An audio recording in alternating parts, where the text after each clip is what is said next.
can't talk about school funding in New Hampshire without talking about property taxes. And depending on the audience, depending on how nerdy I'm getting, I start talking about taxes and, people's eyes glaze over. I get really into it. The mere fact that you've said taxes means that I have to mark this episode as explicit. So thank you for that.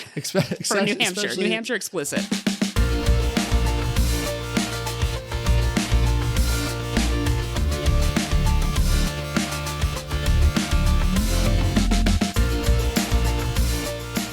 Welcome to New Hampshire Has Issues, the podcast that dares to ask, should we have schools at all?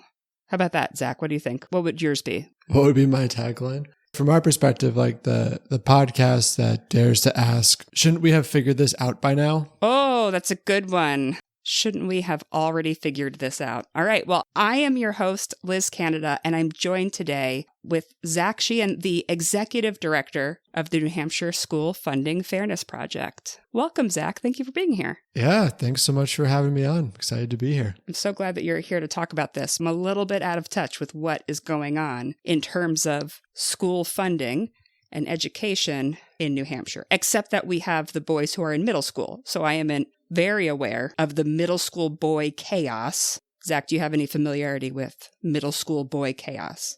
I am a boy and I was in middle school once, so I have a little bit of familiarity with that. And it's chaos. That's a good way to put it.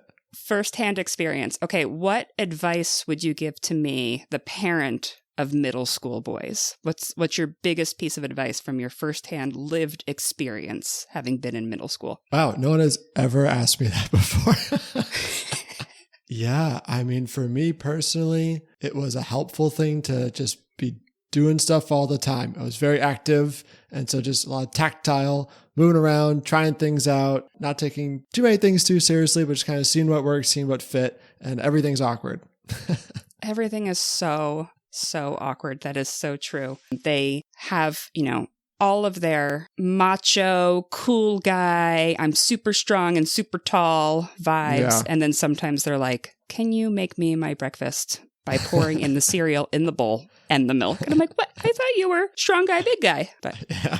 That's how it is sometimes. So all that to say, I have some familiarity with schools, but I feel like you have a lot that you can teach me about what the heck is going on in New Hampshire right now. Tell me a little bit about the New Hampshire School Funding Fairness Project. What is it that you all do? The New Hampshire School Funding Fairness Project, we've been around for about 5 years. We kind of have a few main buckets. So one is educating people about school funding and property taxes. So we travel around the state giving presentations and speaking on panels at different professional development, seminars and opportunities that other organizations host.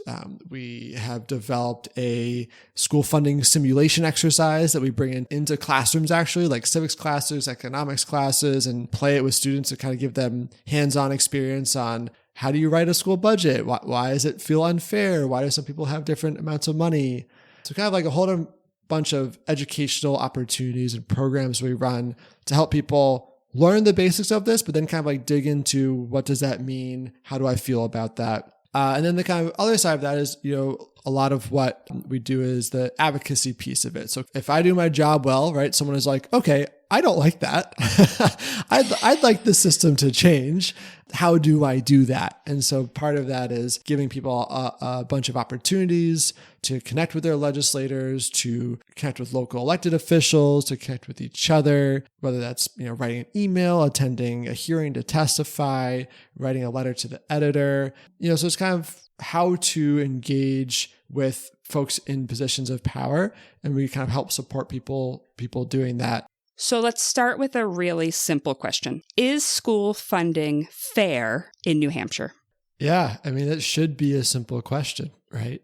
And I think that... I thought you tricked me there. It's like, yeah, okay, it is fair. Okay, you tricked me there. And I think that, this is something that I kind of, the more I've been doing this work, the more I learned that it's not a simple question, right? And I think it really gets back to kind of like, what do you mean by fair, right? So I think when I think of the word fair, I mean that, most kids in most places in New Hampshire have access to a really good education, really good public education.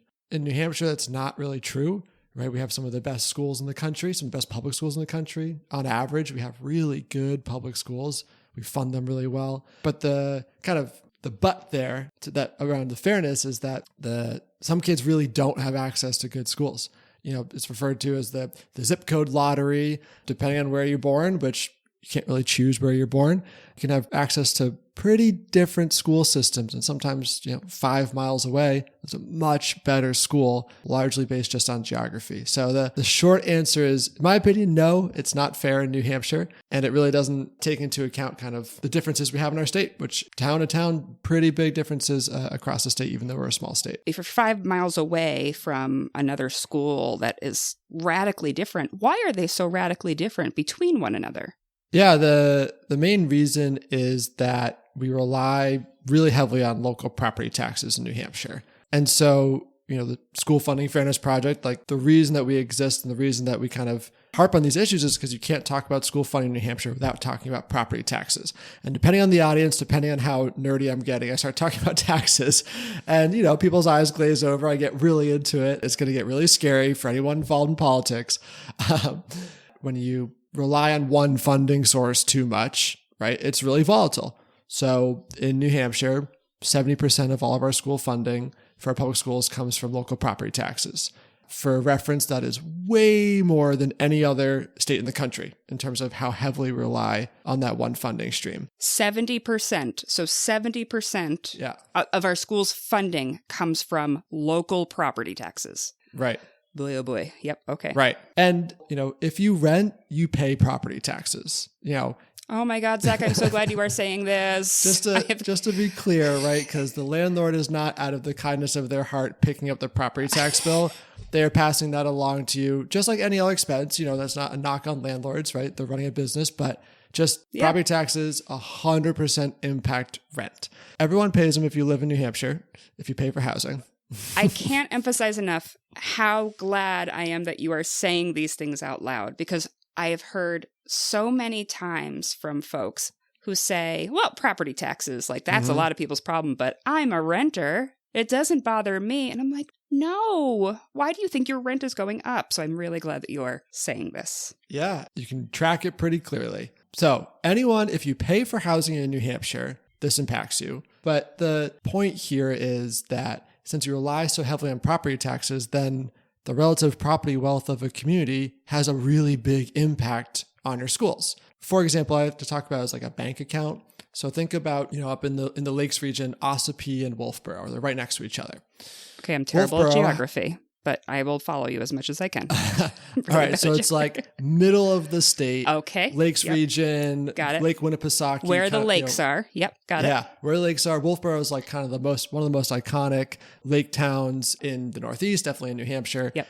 And so like Wolfboro has a lot of property. A lot of the town is right on Lake Winnipesaukee. And so those houses cost a lot more, right? They're more desirable homes. You get homes that are up in the many millions of dollars. So they have a much bigger bank account to draw from. Ossipee, which is the next town over, right? So you have a house in Ossipee, house in Wolfboro. They could be 2 miles apart. Ossipee doesn't have that amount of lakefront property, right? So in general, their homes are just not as worth as much. Not as many people want to buy homes in Ossipee as they do near the lake in Wolfboro. So Ossipee has a much smaller bank account.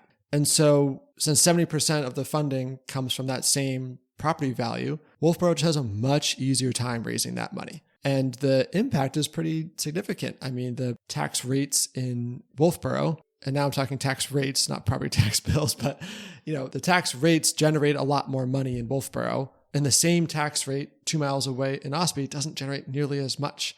Another way to think about it is Wolfboro has a bank account and their interest rate is 10%, right? They're getting a really good return. Ospreys is 0.5%. So you have the same money sitting in there doing a lot more work in Wolfboro with a lot less effort than in Ossipee. They're, same amount of money, not generating as much wealth.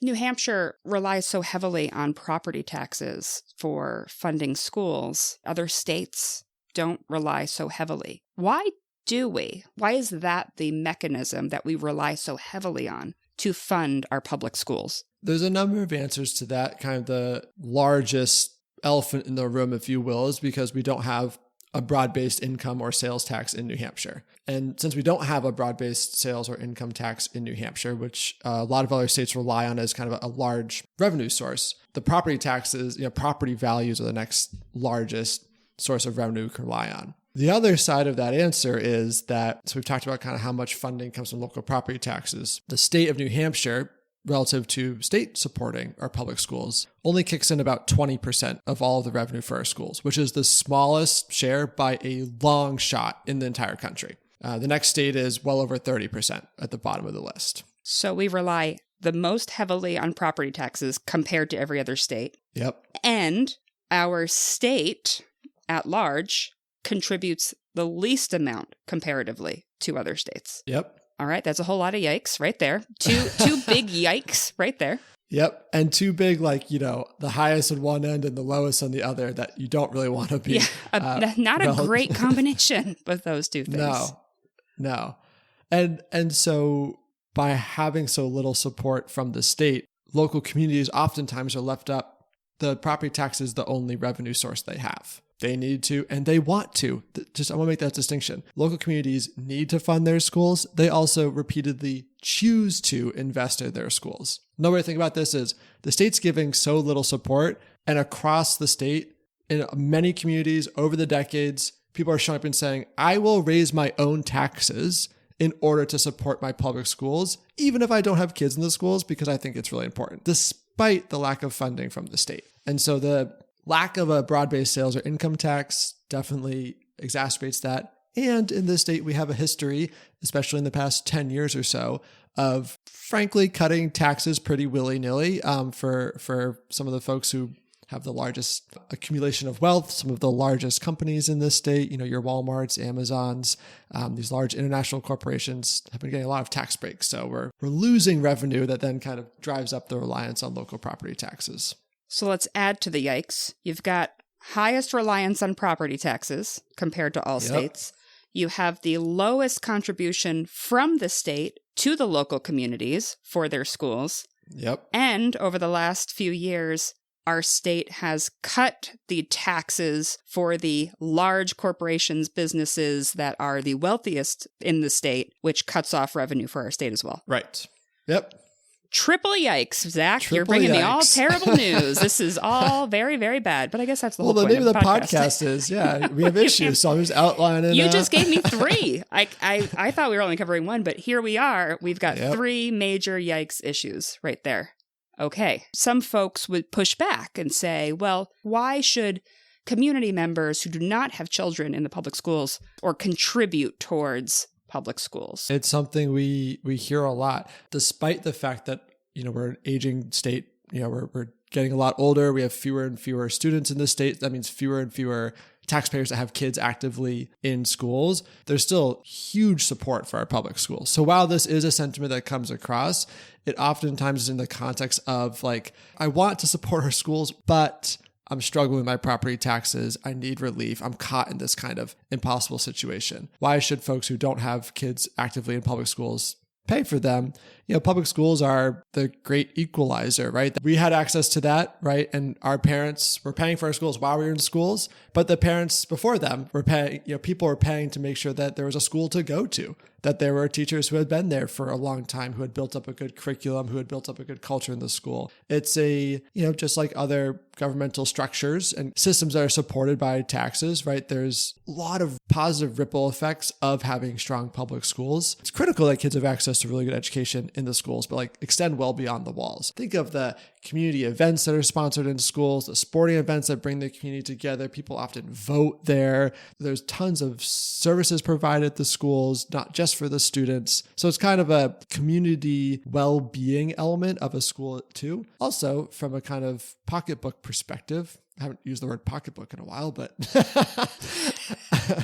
Throwback. I love it. My mom used to call it a pocketbook, and I didn't realize that that's not what everybody called them. That's great. Or from a wallet perspective, if you want to be in this decade, schools also have a huge impact on property values. So even if you don't have kids in the public schools, having strong schools help drive up and maintain the value of homes. So if you own a home and you live in a community, you want your public school to be doing well, to be well regarded, to be well rated, to be maintaining teachers, be performing well. So for all those reasons, and the kids that are going through our public school system. They're going to be running the stores that you go to. They're going to be the ones, running for your local city council seat in 10 years, right? And then like driving on economic development and other things that you might care about, preserving the park in your local community. And they're able to do that if they have access to a good education and also then stay in the state. I think those things are intrinsically linked. But something else I like to say is, relative to the different education settings that students have, town to town. Concord, for example, where I live, solid school district, pretty average income for the state, pretty average property value. So we're kind of like, we're doing okay in the grand scheme of things. But it's beneficial to us that all of the surrounding communities have really good public schools too. Because guess what? Kids in Pittsfield come and work in Concord. Kids in Dover, in the Seacoast, might work in Portsmouth too, right? So it's a small state, so that we benefit all of us to have kids have access to whatever career path, whatever schools they want to go to, so that they hopefully will stay here.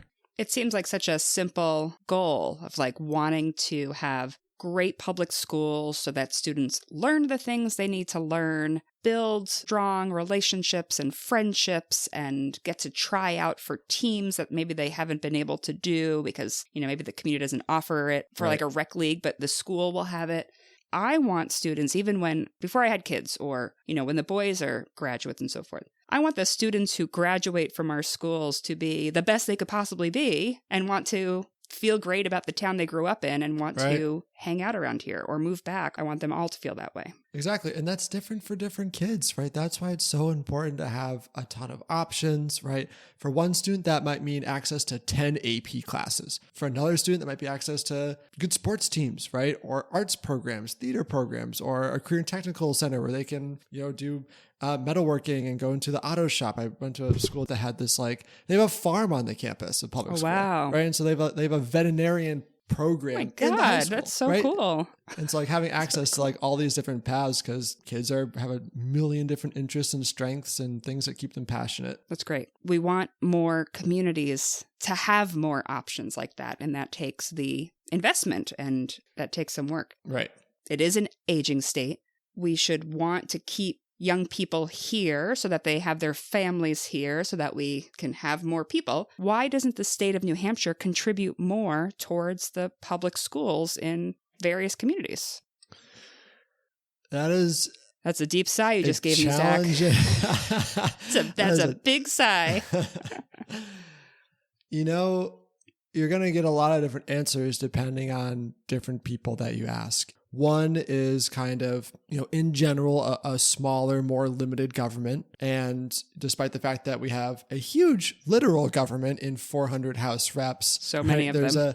There is in New Hampshire there's a lot to keep track of. But there's a frugalness, kind of libertarian-esque mindset, just in general, smaller government. I think that has a piece of it. There's also this fierce dedication to not talking about sales or income taxes, and again, reducing revenues from the state. So that kind of combination of factors results in education becoming almost just another line item in the budget that we just don't have enough money to invest in, which includes a lot of other really critical programs outside the space of education. And so I think that creates that. And then the one more kind of compounding factor is that we have really good public schools in New Hampshire on average. We have really good test scores on average. We have really good schools, programs, teachers, right? On average. It looks like from the outside to a degree that we're already spending plenty of money on our schools. Why would we need to spend more? It's that one level deeper than you're saying, by we're spending money on schools, it's local property taxpayers, it's not the state. Who's the we in that sentence? Exactly. The we is the local property taxpayers. Exactly. Or renters as well. Renters. Yes. And the renters. Yes. I don't think that a lot of legislators and lawmakers over the years, right, because it's been going on for decades, I don't think a lot of them were looking at schools and saying, they are not important, we're not going to fund them. Some do.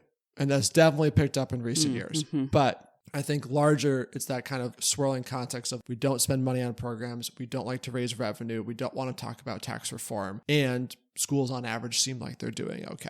What would fairness across the state really look like? Two main things, and this is where we just always talk about the school funding piece and the tax piece. What would be fair is if every kid actually had access to an adequate education. And that's a term we haven't talked about yet, but the adequate education is this term from the Supreme Court rulings in the 90s, which to date are some of the strongest Supreme Court rulings in the country about public education and the state's role in public education. I learned that recently and I was quite surprised by it, but from a legal perspective...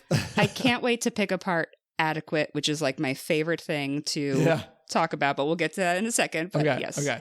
From a fairness perspective, what would be fair is from the state to take into account what different districts and different students need to succeed. And we know what that is. We've spent tons of money, tons of time in the state and around the country researching, running analysis about what types of students need additional supports, what those supports are. We know there's incredible return on investment in terms of getting supports to students earlier. We know that sports increase participation. We know all of this stuff about what types of programs schools need. So looking at what schools are struggling, getting them more resources to provide those resources that we know has that positive loop.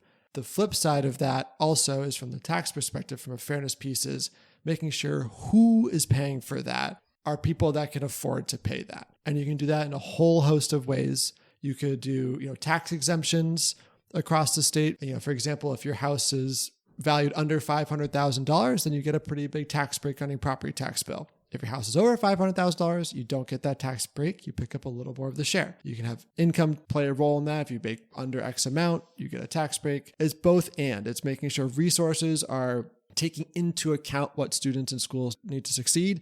And then who is paying is also taking into account who can afford to pay.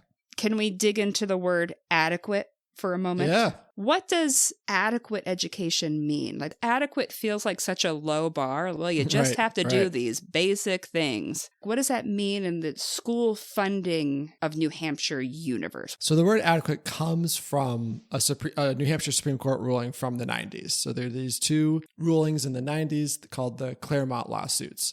Super like elevator pitch history of that. A bunch of school districts in the late 80s were like, hey, we're really struggling. It was actually Claremont High School. The Stevens High School was at risk of losing their accreditation. And they were like, we cannot support the school on our own as property taxpayers. The state should be kicking in more as a state responsibility. So they sue the state saying you're not providing enough funding to help us meet this obligation to provide us public education. Went all the way up to the Supreme Court. Also, that court case was brought by school districts and parents and students were all part of the Claremont lawsuits, which I find awesome that students were involved and parents were involved also. That's very cool. Brought up to the Supreme Court after multiple years of back and forth. The Supreme Court said, you know what? You're right. The state has this constitutional obligation to provide an adequate education for every K through 12 students. That's where this word came from. And they went on to say, but just to be clear, when we're saying adequate in this context, what we mean is literally more than just reading, writing, and arithmetic. That's the quote from the lawsuit. So more than just reading, writing, and math. What we mean by adequate is whatever a student needs to thrive in whatever world they're graduating into. So they're writing this in the mid 90s. So they're saying at the turn of the century, adequate's gonna mean something different than in 2010, than in 2025. Like, get ready for Y2K. That's what you need to start thinking about. Exactly. And they said, like, we don't know what students will need in 30 years to thrive in whatever path in life they want to take. But whatever that is that they need, that's what we mean by adequate. So it's really like super future oriented, very expansive. They really should have picked a better word is I guess the punchline. Right. It's just comical. That's just adequate for the future where it's ever changing. So it's going to change the worlds that they're growing up in, the communities that they're going to go live in, the jobs that are going to be part of their reality for when they're done with high school. Like, that will all change, and it continues to change. Definitely. Right. They said, we're going to pick this word adequate, but then we don't actually mean the definition adequate. We're going to give you a different definition. I mean, I like to think it's like an excellent and expansive education, right? Is really the heart of what they meant by adequate. Right. It's okay. It's what they chose, and we still talk about it in the future here in 2025 after they ruled this so long ago. Is there a magic number that would say this is the amount that would be for an adequate education? If you give this much money, if you support your schools with this much money in your district, hooray, you've provided an adequate education? Is there a magic number? I don't think there is. In part, that goes back to kind of the earlier question about like what does fairness look like, is it's a different amount for different students in different communities, because we have to take into account where people are at right now. And kids come into schools with different levels, needing different supports, having different support structures at home. We know the income of parents has a huge impact on where students show up to school. So some students need more services that cost more money. Some students don't need as many services. And so there is a pretty good range, but we also know that we know what that range is. And so we know the factors that require more funding that will help those students achieve at the same level as their peers and have the same opportunity. There's another answer to that is there's 2 court cases pending right now, right? One is the Conval lawsuit brought by the Kentucky Valley School District and 20 something other school districts saying, we're not sure what adequate is, but the bare minimum is $10,000 per student. Right now, the state provides between $5,000 and $6,000 on average. So they're saying the bare minimum is 10. And that case has been going on for 5.5 years, and we're waiting for a Supreme Court ruling. There's another lawsuit that's saying, we think the minimum is closer to what the average amount spent by schools is, which is $20,000 per student, taking into account that there's varying levels of need. There's kind of like 2 areas of thought there. Relative to kind of like what the actual number is. But we also have a lot of data that shows that the dollar you invest in a community, if invested where there's higher levels of need, that has a large impact. And so we know kind of like where to direct that money to have the biggest impact as well. So one of those lawsuits, the school districts are saying, the bare minimum we think you, the state of New Hampshire, should provide so that it doesn't come down on local property taxpayers. The bare minimum should be about $10,000, and you're only giving us about $5,000. Yep. Is that right? Yep. So for anyone out there who's listening, the state of New Hampshire is contributing a very small amount towards your schools. Cannot emphasize it enough. And every single school district in the state is spending at least $15,000 per student. So the state's saying on one hand, here's your check for $5,000. That is enough for adequacy. We have determined with our own formula, here's your money for adequacy, $5,000 per student. And yet every single school district in the state, the most conservative, the most liberal, the rural districts, the districts in cities is spending at least 3 times, oftentimes 4, 5, 6 times as much. So in essence, the state is saying you all are spending on stuff that's not required, does not need to be provided to provide an adequate education. So there's kind of like either the state's right or every single school district in the state is right about what it actually costs to run schools. Right. The courts have issued these decisions saying, state of New Hampshire, do better. Right. And the legislature is responsible to create the mathematical formula, which then decides how much money school districts get. And the legislature has not met that of where it needs to be, which is why there are still these other to be lawsuits. There's more lawsuits happening over and over again. You're giving me a lot of yikes, Zach. I would say I love to hear that. That's good. It's important. It's been decades of these court cases from New Hampshire. Why hasn't it changed yet? It's not fixed yet because politics. Woof. Plot twist. Didn't see politics getting any play in this school funding conversation. No, but seriously, there's this arc, right, of how systems like this get changed. In the school funding case in New Hampshire, it's lawsuits are brought by districts that think their constitutional rights are being violated. In New Hampshire, we have a history of the court saying, yeah, you know what, you're right. Your constitutional rights are being violated by the state, whether because they're taxing you unfairly relative to schools or they're not giving enough money to schools. But we have this separation of powers, right, different branches of government. So the courts say, hey, legislature, you need to go fix it. That's your job. You're the body that writes laws, that raises money, that directs spending. And the legislature largely has been saying, no thanks. We're not going to do that in a serious way. Come at us, courts. You can't tell us what to do. And I'm oversimplifying, but the history has shown that has been the ebb and flow. court ruling, legislature saying, we'll do a little bit here, but we're more concerned about our election next year, or we're more concerned about this issue. Instead, we're going to direct funding there. And so the kind of like, well, what needs to change, or like, what's that missing piece, is people getting involved, is civic engagement, is legislators feeling like they need to take this issue seriously, so that then they actually show up to the table and say, oh man, this is a really complicated issue. What do I think fair looks like? What do I think adequate education looks like? What do I think success looks like? How do I protect the property taxpayers in my community while also making sure their kids have access to an excellent education? But if they don't feel motivated to show up with an honest and curious attitude about how to fix this problem, then they just won't. And so the kind of missing element there is making sure that they feel pressured or supported or somewhere in between that spectrum to take this issue seriously, and that will have electoral impacts, and that this is an issue that people in the community like are educated on and really care about and want to hold them accountable for. The school budgets that happen in school districts, right? Like we have our elementary schools, and we have our middle school and high school are part of their own sort of school district here. Right.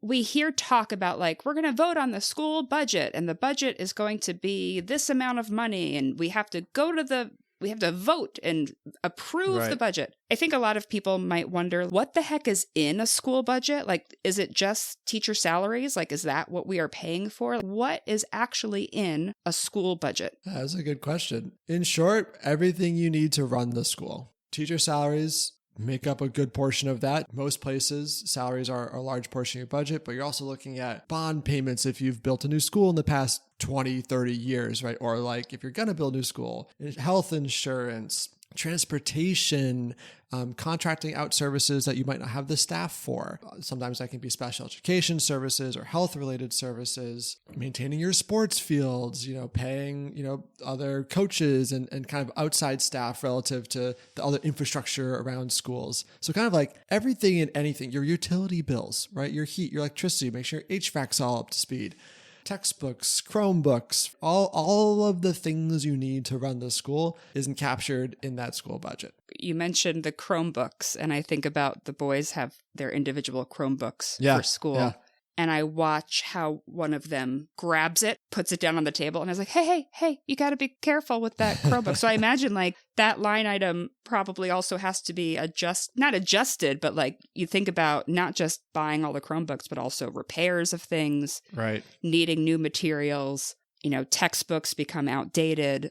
Yep. All of that affects the overall school budget in the district that I live in, because we do have the Chromebooks for every student, which is a terrifying experience to watch as a parent as they take it out of their backpack. Absolutely. And, 10 years ago, maybe some districts had Chromebooks. Now maybe more do, and then like upgrades to your IT system. You're seeing more instances of school districts being targeted by cyber attacks and ransomware. We've had that happen in New Hampshire and around the country. So like now you have to buy a whole software package or contract out with an IT firm to upgrade your security. So it's like every little thing you need to run an institution is in that school budget. There have been some towns that have voted to reduce their budget. Right. What happens when a community cuts a school budget from what's being proposed by the school board? What happens when people maybe show up at a town meeting day, when this happened in March, and say, I see the $10 million budget, I'm going to make a motion to make it $9 million.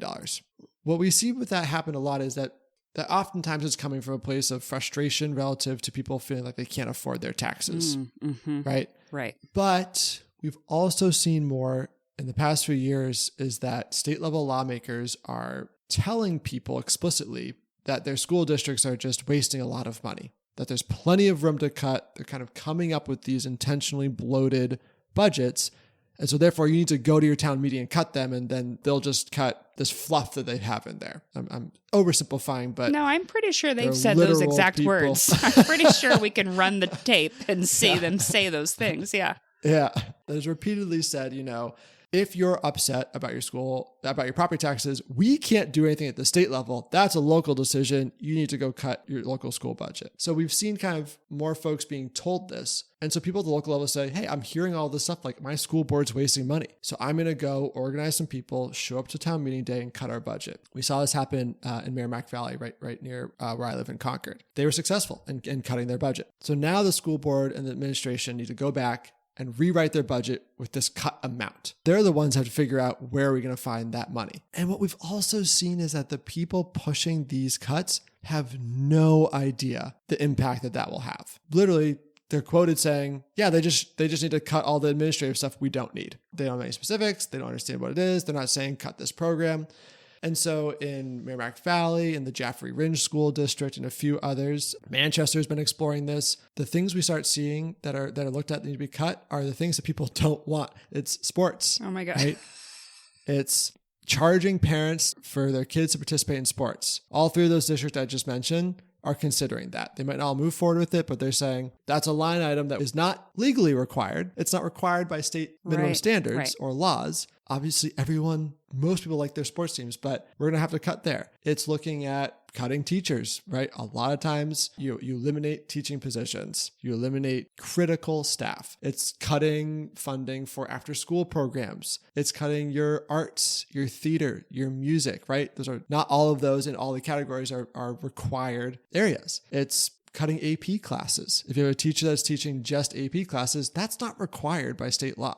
So it's cutting these things that people don't really realize is going to be the impact of reducing the budget. Charging families to participate in sports at their schools just puts more on the parents who are like, yep, I got to feed these two boys already. They're giants. They eat everything in sight. And so adding more costs to families that's really rough. This gets back to wanting a community to have strong schools so people want to move to your community so that you can have a thriving community. Right. So the sports programs, the arts programs, the AP programs, all of that makes your town and school district attractive. People would want to go there. And when you start cutting them, right, that's not going to have a great impact, I imagine, on those communities. No, I mean, just whoever's listening, even if you don't have kids in the school, think about the type of school you'd want to go to, right? Or they think back of what positive pieces of your school you enjoyed, right? For some of you that might touch some of those elements, but it's hard to think that you would have had a better experience if we start cutting some of these pieces. Well, those cuts were sort of proposed differently at the state level this year. I remember hearing about a bill. I saw it posted online all over social media. This may shock you, Zach, but there are people in my life who don't follow politics. And so when they talk about something that's happening at the state level, I'm like, it's really gotten traction if you're talking about it with me. Some of these folks said, Liz, I saw this online that they're trying to get rid of arts and foreign languages and theater in schools.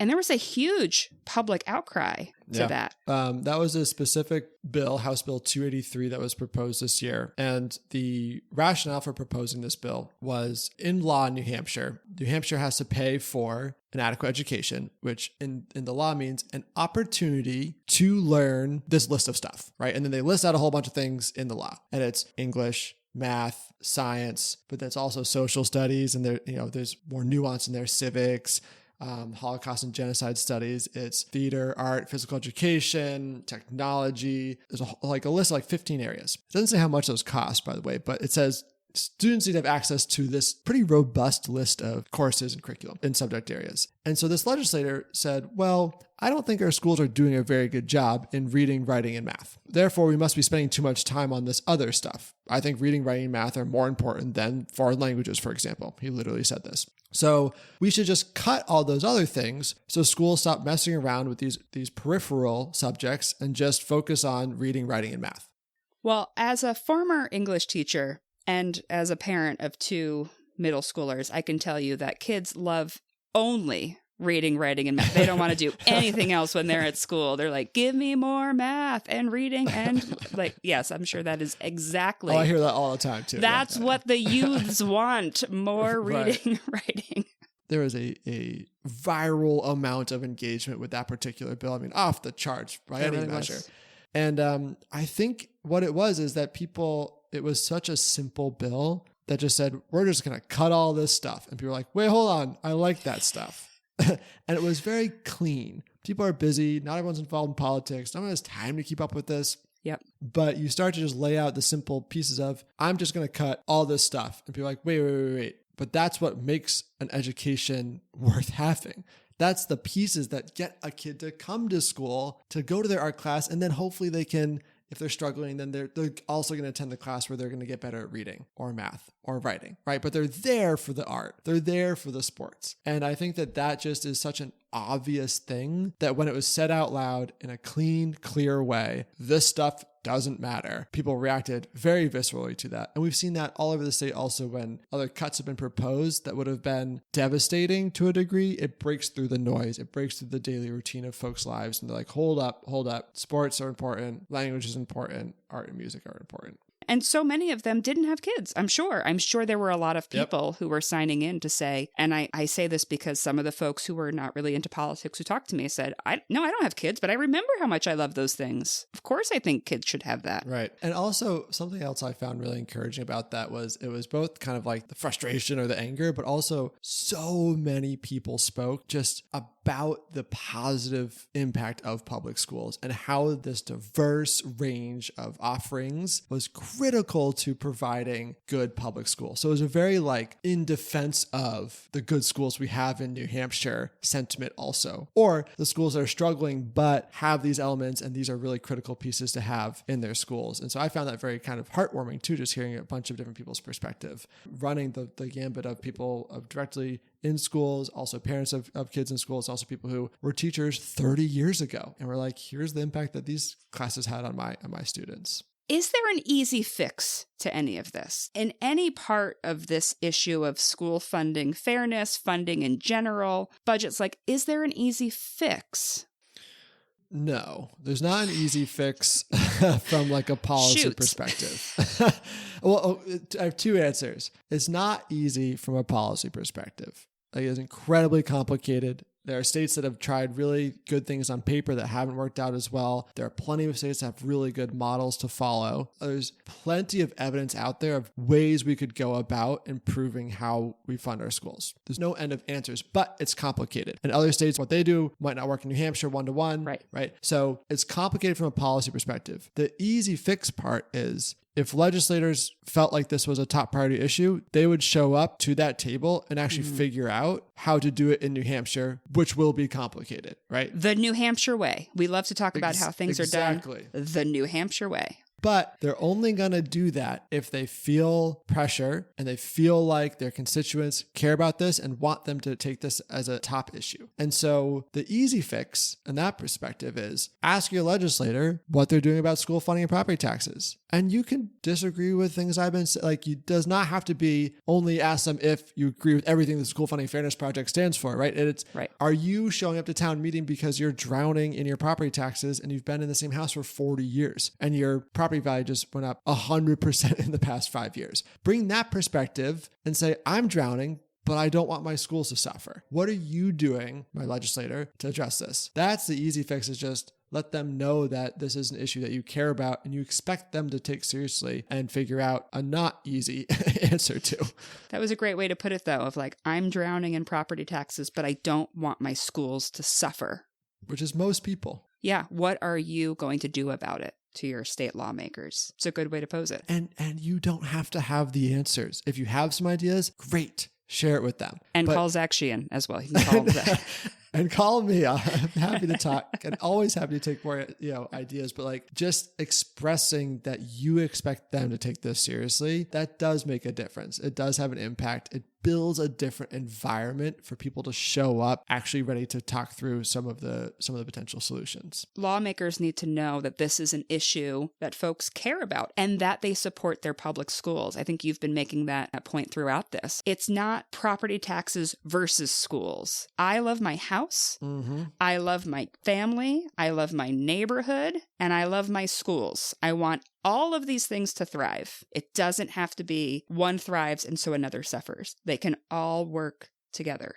We got to figure it out the New Hampshire way. I want them all to thrive, but also if the state invests in each of those elements, then they continue to thrive. Yep, that's right. It is a positive cycle. They invest in schools, that reduces some of the burden on property taxpayers, right? Your schools are better, your home value goes up, your community thrives, et cetera, et cetera. The state then gets to keep more workers, gets to generate more revenue. Like, everyone benefits in these scenarios.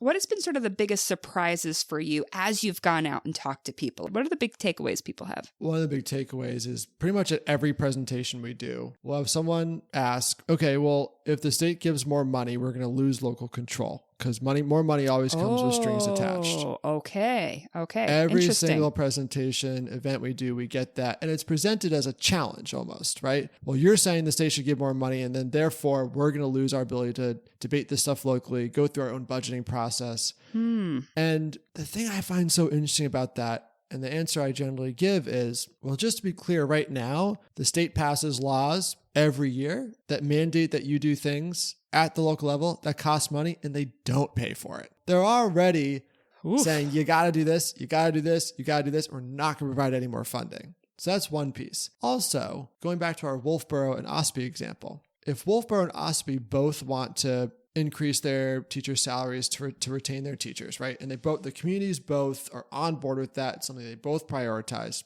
And they both want to raise their teacher salaries by the same amount. For Wolfboro, the impact on their property taxes, let's say, is 50 cents per thousand, right? So an increase, but not a massive increase. Raising the same salaries for the same set of teachers in this scenario in Ospey is a $2 increase on their property tax bill. So who actually has the control there and the choice to make that decision? Wolfboro can weigh that with a little more of a logical, like, oh, this feels good. I think we can do this. Ospey might come down to a little more of a, can I afford to stay in my house if we pass this? Right.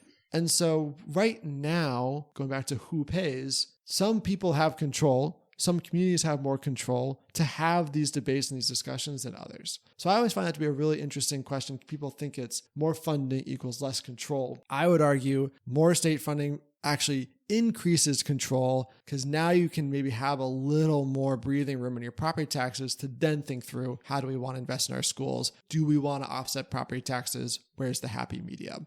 Zach, thank you so much for taking time to talk about school funding, school fairness, funding fairness, school funding fairness. Thank you so much, Zach, for coming on and talking with me about this. I really appreciate it. Yeah, thanks so much for having me on. I'm glad you're doing this podcast. I'm looking forward to listening to the other episodes that come out. All the issues of New Hampshire.